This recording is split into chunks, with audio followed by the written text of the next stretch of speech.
Hello, guys. This is Connie Bloom from Electric Boys, and you're watching CMS TV.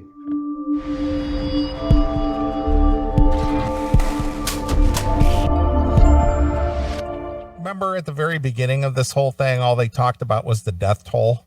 Yeah. How many times have you heard about anybody talking about the death toll these days? Death toll doesn't scare anybody. Nope. Because it's so infinitesimal in the overall scheme of things. Mm-hmm. I mean, it's like 0.03%. Yeah, the death toll doesn't scare anybody. It hasn't even gotten to 1%. Not even 1%. It's a third of a percentage. Mm-hmm. But yet we're going to shut the entire country down for a third of a percentage of supposed deaths. And we don't even know if that's an accurate number. No, we don't. I'm sure it's not. I'm sure. And again, they keep, and I keep saying, I say this to everyone of my friends and family that keeps bringing this goddamn, the cases. So what? I keep saying, well, how many cases are there of the flu? You know what? You don't fucking know. You know why? Because we don't test for it. If we tested for cases of the flu, it would be exactly the same number. It would be exactly the same number. How about if we look at the death rate of fucking cancer and therefore outlaw smoking then? How about that? Cancer is directly related in most cases to smoking. True? A lot of it is, yes. Okay, and we ain't banning anything that's smoking. Nope. Nothing. We're legalizing smoke. We're legalizing marijuana all over the fucking country. So we're legalizing something that is proven to fucking kill. Okay? So just stop with this. Well, the cases. Oh, shut the fuck up with the cases. Fuck you and your cases. Give me a case of Jack Daniels so I could drink away your stupidness.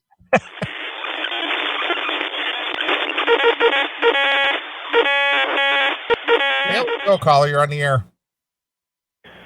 Aiken? Yes? Yeah, I love you, man, but you are one sick, twisted son of a bitch for talking about that song.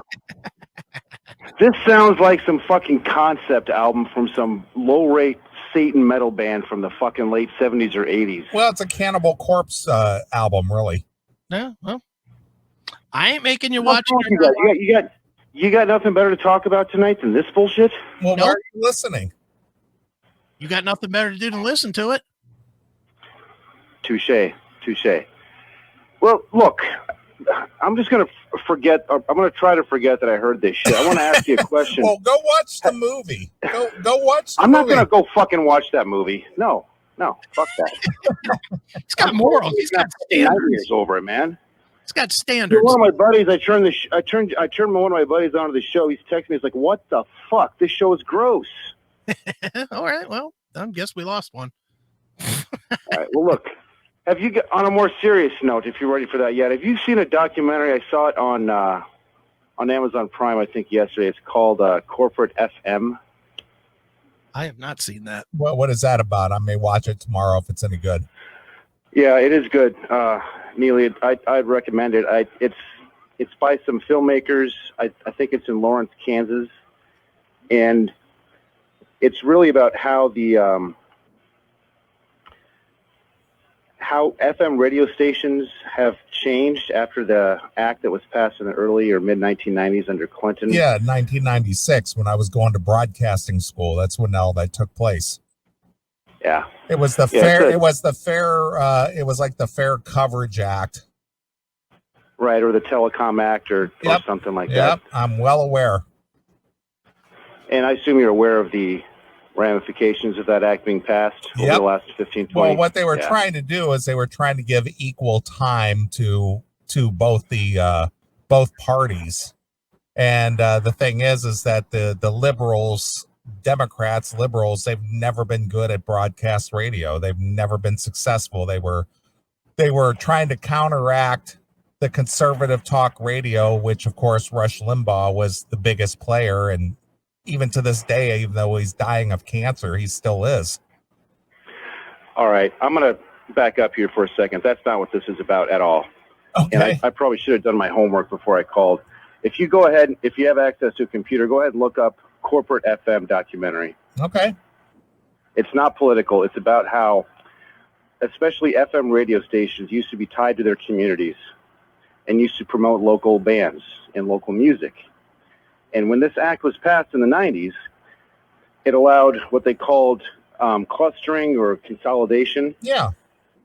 Right, where you could own more than one radio station. You could own an unlimited number of radio stations. Which was the rise of Clear Channel, because you could only own one radio station and one television station in any market, or one newspaper and one radio station, or any combo of any of them. But when that got passed, you could own unlimited number of radio stations, television, news outlets in any market. And that was the rise of Clear Channel, because they grew, they blew up, bought up just about everything. Chris knows this is a fact, because while Chris and I were both in radio back then, in the Cleveland market anyway, there were like 4 or 5 different radio ownerships in the Cleveland area, and Clear Channel came in and bought like 4 out of the 5 of them. Yeah. Yeah, that's exactly what it's about. And they put it all in one building. Well, it was really weird, and I hate to cut you off, but it was really weird. They put all of the radio stations in one hallway in one building. Yeah, we called it Radio Row, because there was, I mean, we were there. MMS was there. WMJI was there. Magic was there. What was the other one? The Kiss FM was in there. There was like that country station was there. the country station. Yeah. The WGAR was there. I think that was the country station. Yeah. But they had all these radio stations used to be scattered out around the Cleveland area, and then they bought them all up and they put them all in one building, all down one hallway. So you go down a hallway and go, well, there's WMJI, well, there's WMMS, there's WGAR, there's they were all in one hallway. It was the weirdest goddamn thing. Well, I'm not sure if this documentary is going to reveal anything to you guys that you don't already know, but there's a lot more to it than what you described. I totally see that was part of it, but I mean, some of the things were just outrageous. I got angry just sitting watching this. I mean, it explains a lot. And one of the things that it resulted in is they were saying that every like 5 to 10 years or somewhere in between, there'd be a new wave of music that became popular on FM radio stations. And they said the last era, I mean, I don't care for it personally, but it was the grunge era in the 90s. And it was a result of local radio stations, whether it be in Seattle or Lawrence, Kansas, or what have you. But what ended up happening is that when these fucking Goldman and Sachs, huge conglomerates, started buying in mass radio stations, they want to cut costs. And the easiest thing to cut costs in radio are personnel, are your employees. Well, when I was going to, and they start doing voice tracking, and they start dictating what is being played based on the Billboard Top 40, right? Well, one of these radio stations in San Diego, when the big corporate headshot came and said, "Why aren't you guys playing this? Why aren't you playing that? These are on the Billboard Top 40." He's like, "Look, we decide what's on the Top 40. Songs and artists get their airplay here first, and then they get onto the Top 40." Anyways, I don't want to spoil the whole thing, but especially what you guys do, which I love and appreciate, I think it's worth watching sometime when you have nothing better to do. No, I'll probably watch it tomorrow. And talking about it. And you know what? 10 times better than this bullshit you were talking about before, honestly. If somebody has not already had a concept album about it, somebody should. It's the perfect material for it. So there you go. All right, guys. Hail and kill. Hand job. Fuck you, pal. All right. Somebody not a fan of, her name was Krista. Well, if he's not a fan of that, he's really not going to be a fan of the show on December 26th. Because while you're out in Dockin Land, me and Drew are going to do a show together. Oh, look at you. With James, the star, with Dennis Rader, and and maybe some other people from the movie. Oh, look at you. Doing a little Christmas show. Yeah, a Christmas. Yeah, there you go. That's what we're having. We're going to have this year's Christmas special.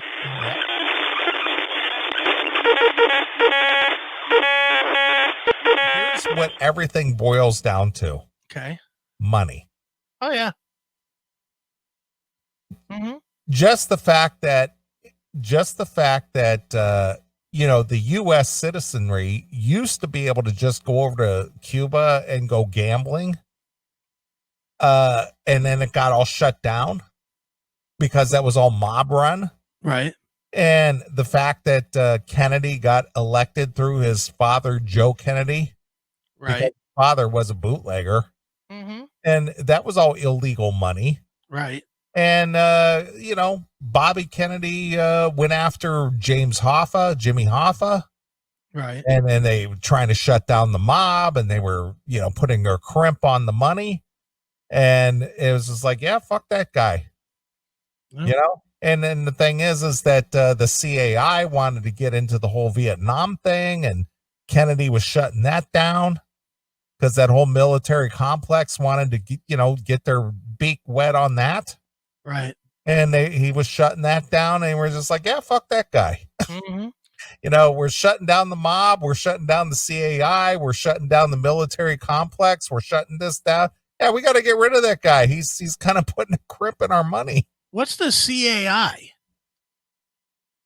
What is that? Oh, CIA, I mean. Oh, all right. I got that backwards, but CIA. I was like, what is that? Is that an agency? I don't know. No. CIA. All right. Yeah.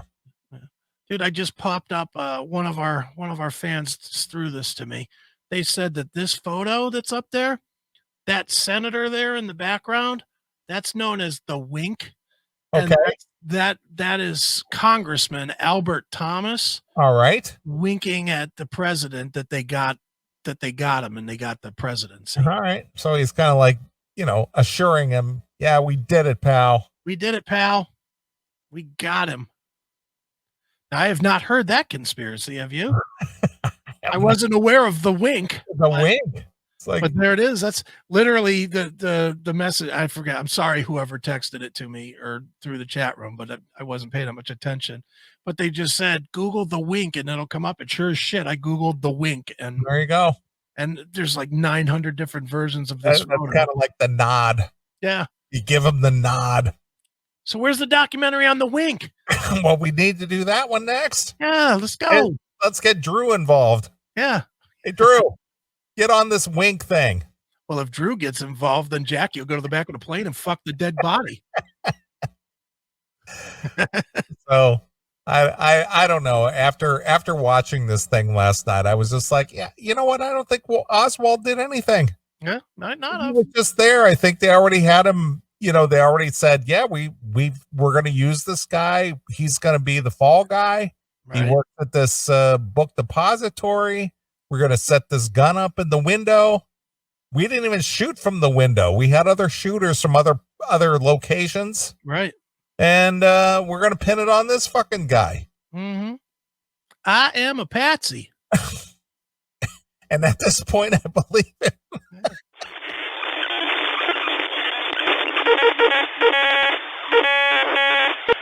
Demon Fire. I like it. I do too. I like the AC/DC. Yeah. I mean, is it earth shattering? No. No, but are they ever? No. It's just what you expect from AC/DC. Exactly. It's good. It's good enough. I'll put it that way. It's good enough. It's better than it's better than Rock or Bust. That's for damn sure. That was a piece of shit. This is much better. Or Play Ball. Or Stiff Upper Lip. Or Black Ice, or was it Black Ice? Was it called Black Ice? There was one called Black Ice. That was with the runaway train that's off the tracks. Yeah. Which I didn't like that too much. That was cheesy. Really, everything after the Razor's Edge, I kind of didn't like very much. Razor's Edge, and even Razor's Edge was kind of cheeseball, but it had some decent songs on it. Overplayed like nobody's business, but yeah, with Money Talks, and wasn't Thunderstruck on that one? Thunderstruck. Ugh. I could do without ever hearing that song again. You've been thunderstruck. Well, I'm at the football game. Guess what? It's time for AC/DC once a quarter with Thunderstruck. Ugh. Enough of that one, and enough of You Shook Me All Night Long. It's another one I could go without ever hearing again. Well, unfortunately, at this juncture, Shook Me is just sort of an iconic classic. Yep, I know. I mean, it's 40 years old now? Yep. Isn't that funny that the music is 40 years old, is still the staple of, anthemic rock. Yeah, well, that's when it was good. Then what are you gonna play at a football game now? Down with the sickness? I guess you could now. I mean, shit, that's old now. Yeah, that's 20. That came out in 2000 or 2001. Something Yeah. like that. Yeah, you're right. That is old now. Yeah, I mean, what would you play at a football game now? Greta Van Fleet? Well, the thing is what gets people excited or gets their fist pumping or what gets them, into the game. Mm-hmm.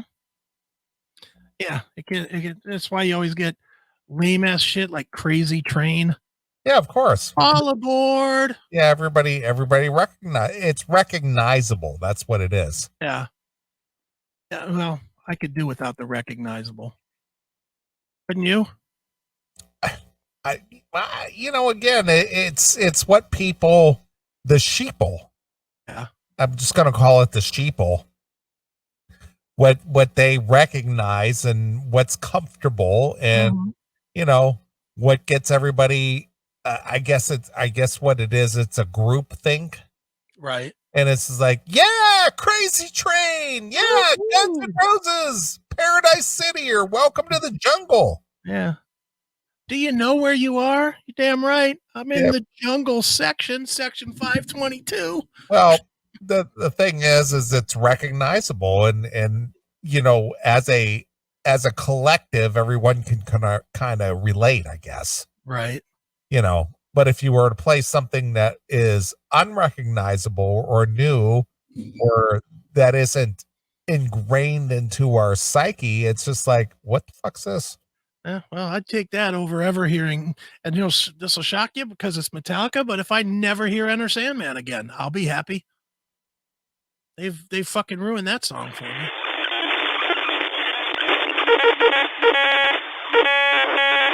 And not only was he impotent, but he refused to shower and he stunk and he was he was just a horrific person. It's just like, bitch, I just paid you $80 million. Well, and you're saying this shit about me? And here's the real thing. This is not divorce now. This is just the lawsuit to get her out of the fucking house. Yeah, this is just back and forth shit. So even if Phil did this, even if all this is true, even if Phil hasn't seen a bathtub since fucking Susudio came out. Yeah, 1986 or in 1987. What does that have to do with getting out of a house that she doesn't belong in? Well, he smells. So what? You're hiding from it in the house? He hasn't brushed his teeth in a week. So she's what? Hiding in the house from Phil's stink? Yeah. Phil's in another country. What the hell? And I don't know. This story just keeps on going. Well, here's the thing that's really kind of disconcerting about the whole thing. Mm-hmm. Phil Collins is a musical icon worldwide. All right. Mm-hmm. And this bitch, she has no notoriety at all. No. She knows she hasn't created anything aside from sucking Phil's dick. Dirty dick. Yeah, according to her. And she's not attractive at all. No. To boot. And then here's the thing. Phil Collins has got almost a 50-year career in music. Mm-hmm. And he's generated millions and millions of dollars. Right. And she is trying to soil his reputation as, again, I don't know Phil. Obviously, you don't know Phil. I don't know Phil. But here's the thing. This guy has had success beyond any one of our imaginations, whether it's you or me or anyone. Or her imagination, for God's sakes. She's another one. She got the second best lottery ticket right behind fucking Ringo. She got $83 million for what? For what? Because she was a groupie that Phil took a liking to for whatever reason? Because Phil has no game enough to fucking not marry every chick that bangs him? Jeez, oh man. So now she claims that, well, he's impotent, he can't get it up, he doesn't shower, he smells, he's this, he's that. This fucking guy's got millions of dollars, and without him, you would not have the lifestyle that you have. Mm-hmm. That's just unbelievable. Yeah. You know who should be the most scared out of all this?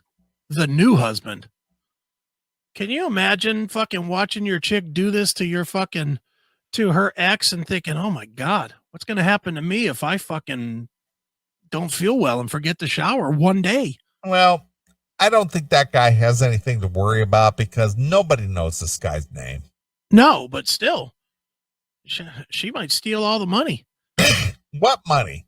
This guy isn't wealthy as far as I know. No, but he is now because he's married to her. Okay.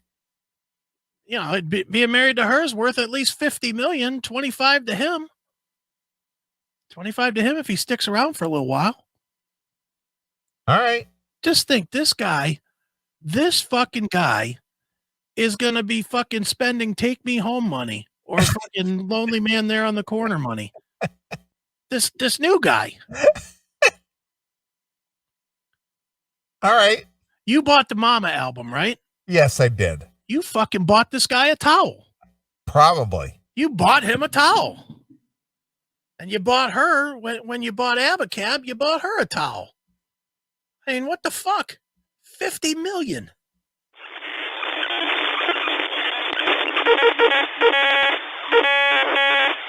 And before I go, shout out to the Classic Metal Show. I did an interview on there yesterday. Dudes are intelligent, awesome, prepared, funny. Please check them out. Classic Metal Show. I am Jericho Green. Man, I'm out.